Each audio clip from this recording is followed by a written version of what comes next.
संजय भाई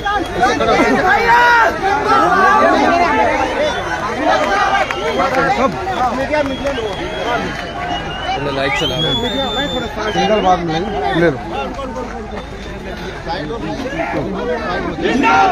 रुका तो भाई शांत रहो, शांत अल्लाह मत करो। चलो रोले जी बताइए किन मुद्दे को लेकर आप चुनाव लड़ रहे हैं, किन मुद्दों को लेकर आप जनता के बीच आएंगे? मैं सरकार शांत रहो, शांत थोड़ा शांत रहना भाई, शांत रही जान भाई। किस बोला मैं सरकारी नौकरी छोड़कर वंचित वर्ग का आवाज बनने का काम किया हूँ। छत्तीसगढ़ की सरकार मेरे आवाज को दबाने के लिए मेरे साथ बहुत बेरहमी से लालपुर थाना में मुझे पीटा गया। मैं वहां पर आरक्षण बढ़ाने की मांग किया, लेकिन बदले में सरकार ने मेरा मनोबल तोड़ने के लिए मुझे बहुत बेरहमी से पिटवाया।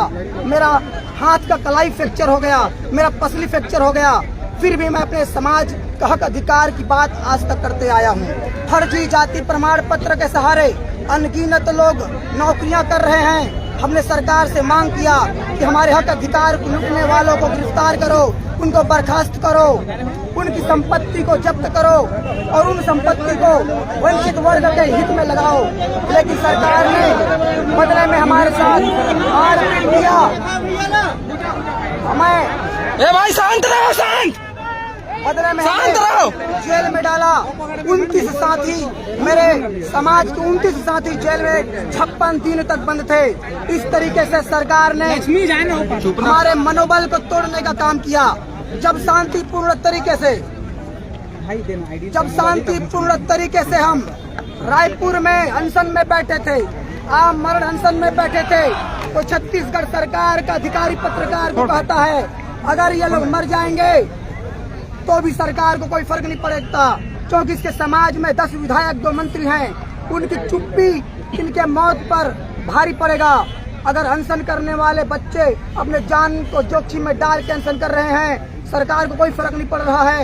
तब हमने लोकतंत्र में अपना वजूद, अपना अस्तित्व बचाने के लिए प्रदेश की राजधानी रायपुर के विधानसभा मार्ग में हम लोग निर्वस्त्र होकर विधानसभा का घेराव करने गए। बदले में सरकार ने आरोपियों को गिरफ्तार करने के बजाय, आरोपियों को बर्खास्त करने के बजाय हम हक अधिकार की बात करने वालों को मारे पीटे जेल में डाले। मैं पिछड़ा वर्ग साथियों के हक अधिकार के लिए 14% आरक्षण को 27% आरक्षण बढ़ाओ कहते हुए बिलासपुर से रायपुर मुख्यमंत्री आवास तक गया। मेरी बातों को मुख्यमंत्री मानकर आरक्षण लागू किए, लेकिन उन लोगों ने जो पिछड़े वर्ग के अधिकार के विरोधी हैं, वे लोग हाई कोर्ट में जाकर उस आरक्षण को स्टे कर दिए। मैं आदिवासियों के हक अधिकार की आवाज उठाता हूँ। जो छत्तीसगढ़ में नक्सल के नाम पर बेगुनाह आदिवासियों को मारा जाता है, मैं उनका भी आवाज बन के आवाज उठाते आया हूँ। अगर मैं चुनकर विधायक जाऊंगा, SC ST OBC की हक अधिकार और उनकी बात करूंगा।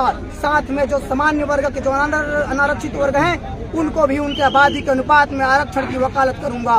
इस लड़ाई में क्या है आपके सामाजिक छोड़ के समाज के लोग आपको सपोर्ट कर रहे हैं? बिल्कुल, मैं आज तक आदिवासी की हित की बात किया हूँ, पिछड़े वर्ग की हित की बात किया हूँ, तो निश्चित रूप से मेरे साथ उन वर्गों के लोग भी शामिल हैं। उनका आशीर्वाद मेरे साथ प्राप्त है। आप इस भीड़ में पूछ सकते हैं कि मेरे साथ कश्यप भी आया है, रजक भी आया है, मेरे साथ निषाद भी आया है, मेरे साथ यादव भी आया है। आप उनसे खुद पूछ सकते हैं। आपकी टक्कर किससे?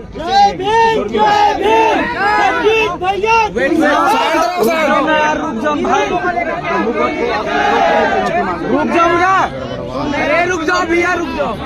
मेरा चुनौती भाजपा के CM चेहरा जो अरुण साव जी हैं, उनके साथ हैं। वे वर्तमान में लोकसभा बिलासपुर के सांसद हैं, साथ ही साथ प्रदेश के भाजपा के अध्यक्ष हैं। कांग्रेस वाले तो मेरी उपस्थिति के साथ हवा में उड़ गए हैं, मैं उनकी बात ही नहीं करना चाहता हूँ। क्या मुद्दे रहेंगे क्षेत्र में जाएंगे तो? मैं वंचित वर्ग को उनका हक अधिकार दिलाने की बात करूंगा। उन तक सड़क आज तक नहीं पहुंची है, उन तक स्कूल नहीं पहुंची है, स्कूलों में पर्याप्त संख्या में शिक्षक नहीं है। मैं इन सब मुद्दों को लेकर जाऊंगा। उनके बच्चों की बेहतर और सुनहरा भविष्य के लिए अंग्रेजी भाषा में शिक्षा की वकालत करूंगा। मैं खुड़िया से लेकर कोंटा तक पदयात्रा करूंगा। छत्तीसगढ़ में नक्सल के नाम पर किसी बेगुनाह आदिवासी की खून न बहे। मैं बिलासपुर से, मुंगेली से, लोरमी के जनसैलाब के साथ आरक्षण की वकालत करूंगा। जाति आधारित जनगणना की बात करूंगा। मैं छत्तीसगढ़ में जाति आधारित जनगणना होने के बाद जिस जाति की जितनी आबादी है उतनी उनको आरक्षण मिलनी चाहिए। इस बात का मैं वकालत करूंगा और जन आंदोलन करूंगा। रंजीत भैया जिंदाबाद! रंजीत भैया जिंदाबाद! ये जो भीड़ है पैसे देकर बुलाई गई भीड़ नहीं है। ये मेरे जन आंदोलन को जो आज तक मैंने सरकारी नौकरी छोड़कर अपने समाज के युवाओं में स्वाभिमान पैदा करने का काम किया है, उन लोग आज मुझे जन समर्थन के साथ मुझे स्वीकार किए हैं और इन लोगों के लिए मेरा जीवन समर्पित रहेगा।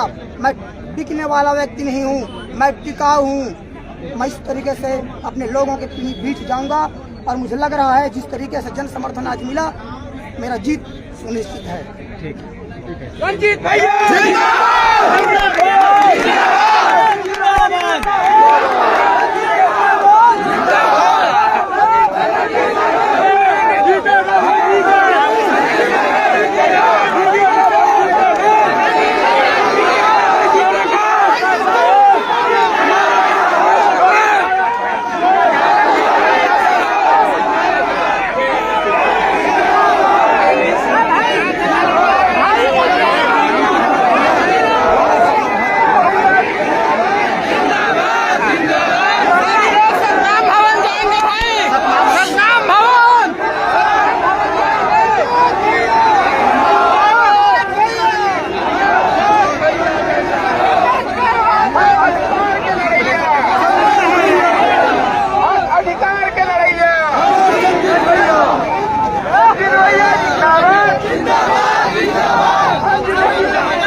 कर ले करो, कर